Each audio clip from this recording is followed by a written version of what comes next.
500. So we're still the largest political party in Thailand. The average age is my age, 44. Out of that 145 MPs, the average age of our MPs of our party is 44. The youngest is 25. So that's the minimum legal age. So we have 25, 26, and things like that. And the reason, to answer your questions directly, the reason why we won is because of hyper-local precision politics. And how we want to understand each district, we have a framework that we use. It's the candidate, the competitors, the count, and the constituencies. So we understand exactly the constituency of a particular district. 55% is lower than 40 years old, so even younger than me. So that's when we hyper-local our candidate to stand against the competitor. That might be a veteran politician, 5-time MPs who could not deliver a thing, and who might not even show up because he's aging very much, for example.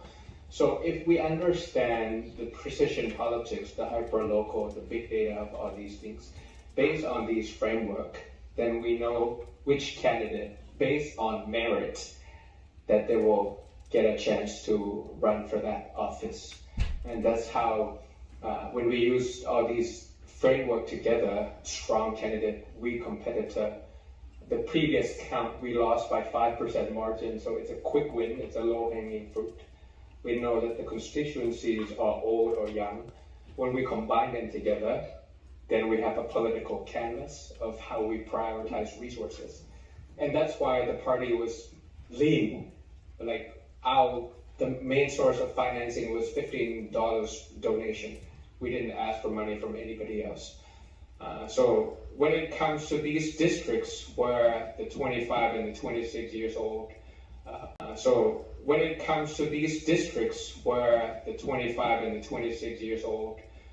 got the seat, it's two things.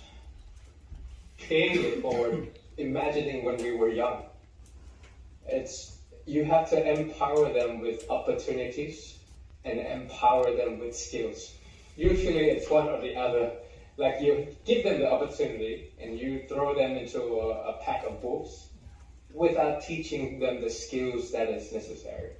Some of the time, you're empowering them the skills. They have the skills of artificial intelligence and big data crunching and things like that, but you don't give them the opportunities. As a mid-age, at the age of 44, I want to pay it forward, and I don't want the younger generation to have to go through what I had to go through.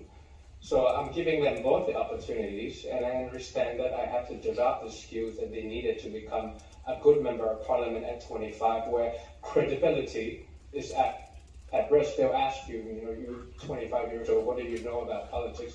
What do you know about this region? But you got to give them the skills too. And regardless of where you are, it's 3 skills: analysis, communication, and upward management. In a nutshell, analyze is ability to use logic to gather information, analyze it. Communication is obviously, explaining what's inside your head, how you slice and dice problems into sizable chunks and you explain it to the people.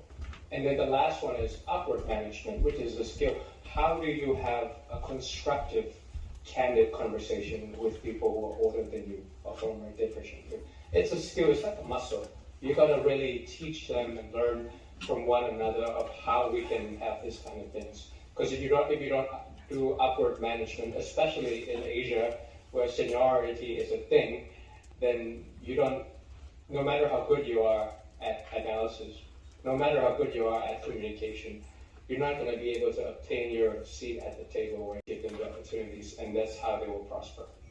Thank you so much, Peter. Before we get the final thoughts from the panelists, the remaining 3 panelists, I would want to ask whether we have a question or 2 from the audience. Yeah, we have 1 question there. Can go ahead. Hi, my question is for Peter. So the Move Forward Party not only won young voters, but also won in districts with like military people and also senior citizens. So how do we create an electoral narrative that energizes young people to vote, but also appeals to the general population?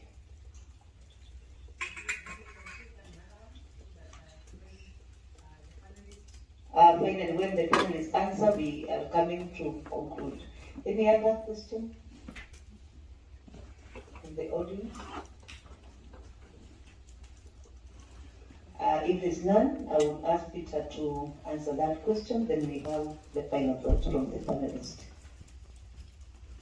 I think I already answered as precision politics and hyperlocal. So we want the oldest district, average age of 78, very old. We understand that for them is pension, for them is universal design so that they can continue their lives. We understand that they are looking for help on care economy on how they can go to the hospital easier. So that's what we propose, and that's why the candidate is trained to tackle the pain point of people at the average age of 78. And then if you go to Phuket, down south, that's where the average age is 42.